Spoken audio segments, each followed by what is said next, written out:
So over here, you can see that I have a quiz, and if you want to change around the quiz settings, then you can go to the settings section right here.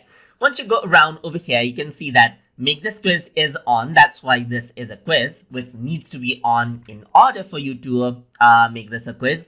So here you can go around and change out a few settings in the quiz as well. So here it says release grades immediately after each submission. If you don't want that to happen, if you don't want the respondents to know the answer immediately after each submission, you can choose later after manual review as well. So this turns on responses, that is, it collects out the email addresses as well.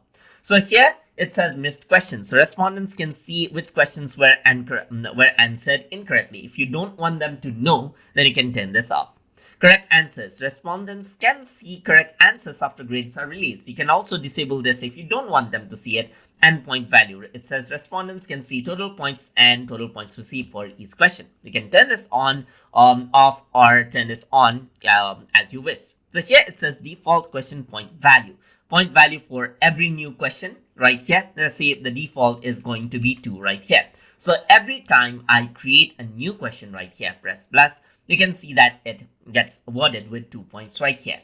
And that is how you can go around and work around with quiz settings inside of Google Forms. So hope you guys learned something as always.